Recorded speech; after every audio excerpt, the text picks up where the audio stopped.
What's up, guys? Jeebs here. Beautiful view of Lake Pleasant out here in Arizona. But today is going to be the 36,000 mile review on my Focus ST. The car is out of warranty. I'm out of warranty. I just risked my life climbing up this cliff. It's like a 600 or 700 foot drop to the bottom there. But yeah, so that's what we're doing today. We're going to talk about the ST being out of warranty. We're going to talk about the mods that I've done. We're going to talk about what's coming in the future, and we're going to kind of go from there. So thanks for tuning in. Subscribe to the channel if you're interested in the ST, and drop a like on the video if you dislike me. Thank you.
Start with the basics. 2016 Ford Focus ST, Kona Blue ST3 package. I have the standard wheels that come on the car. There is an upgraded wheel option, and right now we're at 37,051 miles. So the car is out of warranty. Now, up until like 14 days ago, I was insured by Geico, and with Geico, when you buy a brand new car, you have the option to get an extended warranty built into your insurance policy. So I think it was up to like 100,000 miles. Any mechanical failures, whether this screen fails, whether the engine fails, transmission goes, you pay a $250 deductible, and you're totally covered. Unfortunately, Geico dropped me because they didn't like my job change for whatever reason, and I'm no longer insured with them. I'm with State Farm. So I don't have that warranty. The car is totally out of warranty. Anything that happens to it is for me. So I do have the drivetrain warranty, I think powertrain warranty up to 60,000 miles. But the bumper to bumper, that is gone now. So after 37,000 miles, how do I like this car? I mean, nothing has changed. I've been saying this since the beginning. I love it, I really do. The power, because I got the Ford Performance calibration, is still so fun. Every time I get in the car and just get into that torque band, which is as soon as you hit the gas, it's just so rewarding. I'm really happy I did that because it makes the car's power more easily attainable. And what I mean by that is less throttle and you're getting more power. So that's been really good. But again, the stock power is still good, 252 horsepower and 273 foot-pounds of torque, whereas now I have 360 foot-pounds of torque and still 252 horsepower. So it's been a really fun car.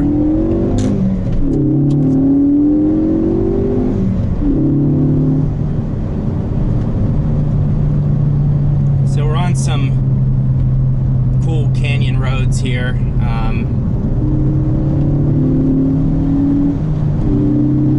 It's just, I mean, this thing flies, and the way it's balanced too is great. The brakes are good. I have not taken this car to a track, so I'm sure upgrading brakes for the track would be good, or at least your brake fluid. From what I hear, people that go to tracks a lot, brake fluid is like more important than anything.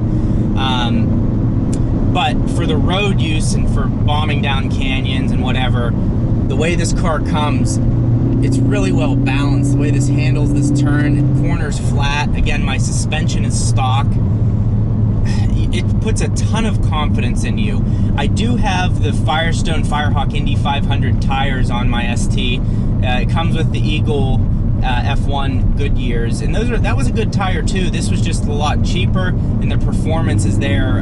I think it's a more aggressive tire, but you don't give up the comfort and sound. That's why this tire really impresses me. So let's go through the mods that I've already touched on, a couple of them. Upgraded the air filter. Oops, here's where I wanted to go. Upgraded the air filter to the Mountoon high flow air filter. They just came out with the version 2 of that. So that was a really nice upgrade because it enhances the sound of the car a lot. It also increases the top end power a little bit. Throttle response is a little bit better. And I've put them back. I've put the stock one in and I put the aftermarket one in, and there is a difference. There's a noticeable difference in throttle response, definitely in sound. Easy bolt-on upgrade to do, just drop in the filter, and it adds a ton of sound and a tiny bit of power, so worth it. I also upgraded one of the intake elbows. It's the yellow hose. I doubt it does anything. I just got it with a performance pack. Ford Performance Sport exhaust, catback exhaust, and let's see, I upgraded the exhaust hangers to be a little more firm, hold the exhaust in place.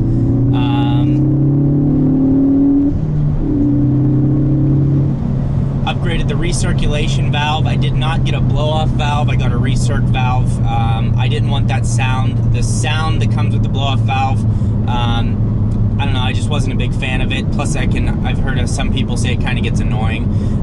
Plus I also get the blow-off from the intake that I have because it has the open end on it. So it is, I kind of get the benefit of both. That being, that recirculation valve from Mountoon handles higher boost pressure, which we're running a little bit higher with the Ford Performance calibration. And so it's been all like upgrades in preparation for adding more power, which I have. And I also upgraded the tires on the car, which again, if it comes with the Goodyears, some of the STs come with all-season tires, but if it comes with the Goodyear tires, those are good tires. I would say upgrade those when they're worn out. Don't do it in advance. My favorite part of this car is probably the handling, the steering feedback that you get when you're on roads like this, the balance through turns, the way the chassis is set up. The rear suspension is a little loose to let the back end be playful, so it'll slide around on turns, and the torque vectoring is, in this car, it doesn't use differentials, it uses braking, so it'll pinch the inside tire to get the outside tire to rotate, get the outside tire moving a little bit faster to help you turn. So it's more brake vectoring than anything as opposed to torque vectoring. Just, you know, marketing terms. Torque vectoring is a really popular term when the ST first came out, so brake vectoring I think would be a more accurate term to describe it. The transmission is excellent. I haven't done anything but upgrade the shift bushings. To be honest with you, I don't know that it's worth upgrading your shift bushings. I think the way this transmission feels stock is good. It does, the shift bushing gives it a more raw feel, a little more notchy so you know you're in gear. But sometimes I miss the stock feeling of the car, the way they build it. It's more of a comfort thing as opposed to more race car. I don't know, a lot of people have gotten it and some like it, some don't.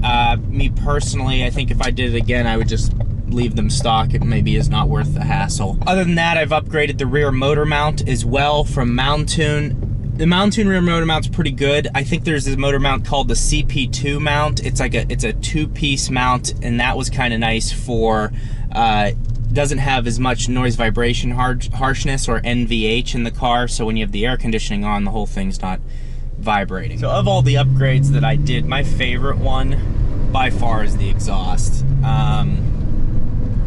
It just brings this car to life. As it broke in after about 2,000 miles, it has there's burbles. It will sometimes pop, but if I'm in first or second gear just going through a parking lot, it's like, it has that gargly, burbly sound, and it's, I don't know, I haven't heard another Focus ST exhaust where I'm like, that sounds as good or better. I really like the way this sounds. It fits nicely, it has Ford Performance written on it. You know, I've said that 1,000 times about this exhaust, but still after all that time, I stand by it. And I think it's the best exhaust you can get for the Focus ST. I got a really good deal on it. I think they're normally, I think on CJ Pony Parts you can get it for like $849. So if that's something that you're interested in, you're not sure about an exhaust, I have some videos on it that you can go reference and maybe try to get an idea of what it's like. But that's my favorite upgrade that I've done. So my plans for the Focus ST is I'm going to keep this car. I drive a decent amount for work. It's nice to have a hatchback for work and all the space. So I'm just going to drive this thing until it blows up. So you're going to get to see the long review, 40,000 miles. I'll probably do a video every 5,000 miles because I will hit that fairly quickly. And that should be, you know, if anything major happens to the car, any failures, or even if it continues to be good. It's starting to rain here. Even if it continues to be good, I'll keep you updated. Do I like ever regret getting the ST? No, I really don't. When I was looking to buy a car, this is what I could afford. This is where I felt my money was going to go the furthest. It's currently hailing. Fuck me. That sucks. I hope this isn't denting my car, but it is hailing. God damn it. How does it hail when it's 500 degrees outside? No!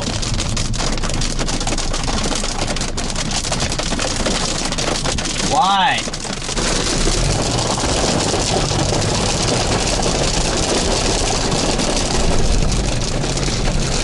What the hell's going on? So as for now, it stopped raining and hailing.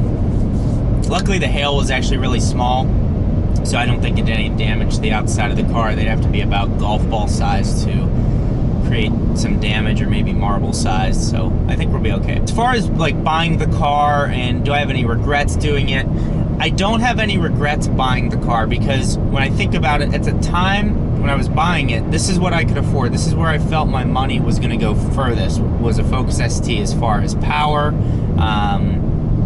performance, efficiency, luxuries such as the leather Recaro seats. It has the best infotainment system of all the competition. You know, I look at it and I'm just like, this is still a really nice car to get into every day.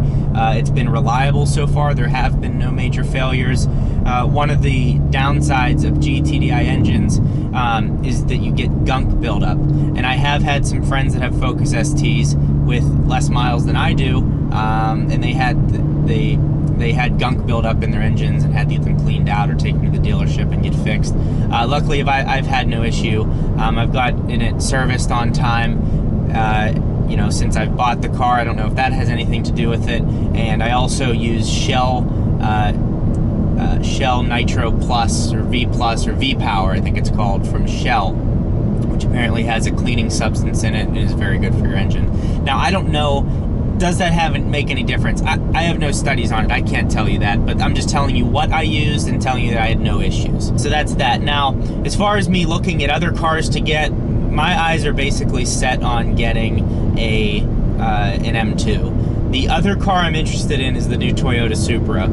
If it's like a $50,000 to $60,000 car, I think I'd be willing to put a deposit down on it and get one of the first ones that come out. Two reasons for that. One, rear-wheel drive. I would want to have a rear-wheel drive car. I think that'd be a lot of fun to have. It's just the most free. You can slide, you can do donuts. I just think I would have a lot of fun driving that. The other reason I want to get it is I think it would help my channel grow a lot. If I was one of the first people to have a Supra and then go in depth on the Supra like I have with the Focus ST, I think that would be really cool, and a lot of people would find value in that. So that's what I might do. We got to see what the price is. The only other issue I'm thinking about just now is it doesn't come in a manual transmission. I'm pretty sure it doesn't. It should have around 330, 360 horsepower, so about the same power as the M2, but it's a Supra, so it has some really good heritage to it. And growing up watching the Fast and Furious series come out, especially the first and the second one, having Supras in them, I just think it would be cool to own one. successor. I guess what it would be, the Mark V Supra coming up. So I think that would be a really cool car to have. But again, I need to see the details and what's coming up. But as far as Focus ST goes, I'm going to continue to keep it really nice. I'm going to probably do some work on it. I'm going to try to get all the dents pulled that I have around the car, because the paint wasn't damaged, but there are some door dings and I can get that fixed. So that's good.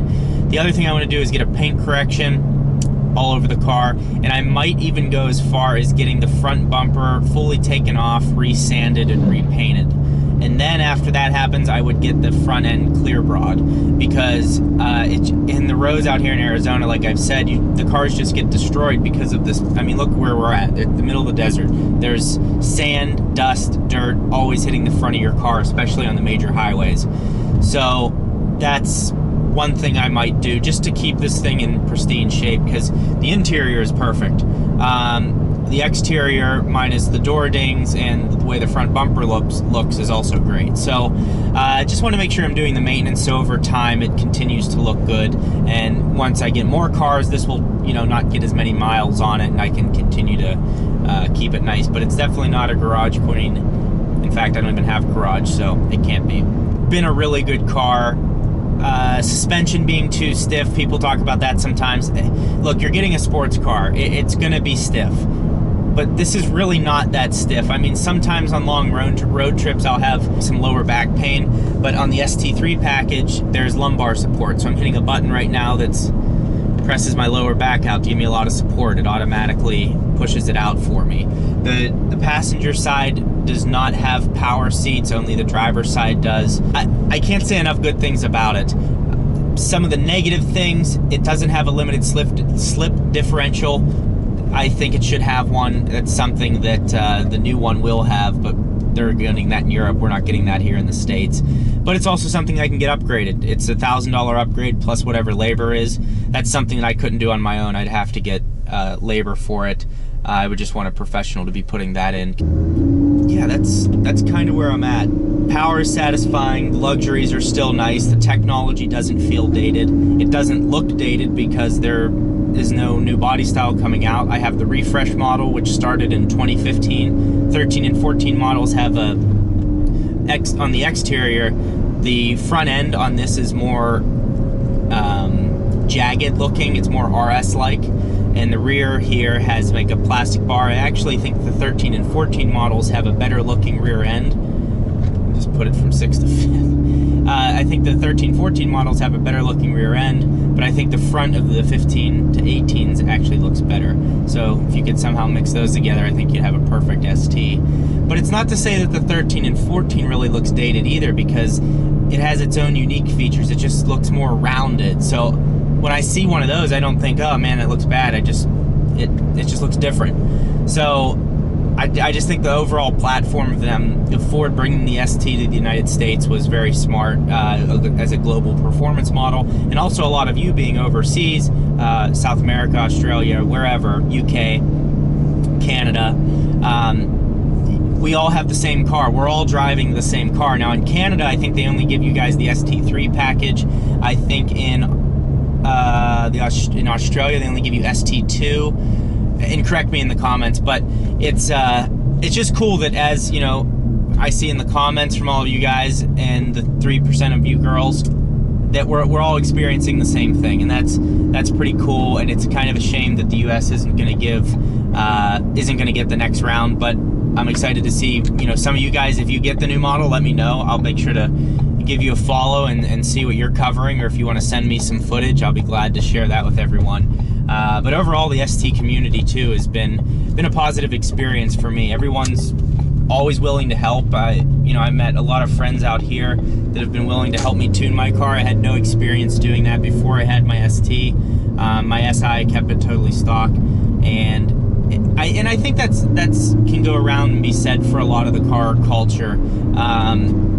Is that you're kind of willing to help each other. If you've been there, you can help someone else and make the job easier for them, and it makes you more confident when something goes wrong. Like, for example, when my shift bushing popped off, I pulled over on the side of the road, I got a toolkit from the truck driver, and I fixed it. So without doing that on my own, I wouldn't have known what to do. So it's, you know, as you tune your car, you're risking the reliability a lot of times. So you got to kind of balance that out. But doing it yourself gives you the ability to make sure it can be fixed, as long as you have a toolbox. That's what I have to say. Obviously, you guys have questions about the ST. I'll make sure to get back to you in the comments below. Almost 10,000 subscribers. I'm really excited for that. And other than that, everything's good. My goal is to, after I get through a phase 2 in my work training, that means I'm like solidified in the position. And I think, so around December time is when I'm going to be serious about looking at adding a secondary car. And maybe I won't do it, maybe I will. We'll have to see. My goal is to get a 2018 BMW M2 Long Beach Blue manual transmission for about $45,000. And surprisingly, they're coming to darn close to that price. Already the 17 and 16 models are right around that price. The 18s are slowly coming down. They're anywhere from like $49,000 to $52,000, obviously slightly used as well. So we're closing in on it. That's my goal. Hope you all enjoyed the video. Thank you all for watching. Subscribe to the channel if you're not subscribed. I do videos like this. I do news videos, car reviews, all kinds of stuff like that, but all automotive focused. Yeah, appreciate you watching, and we'll see you next time.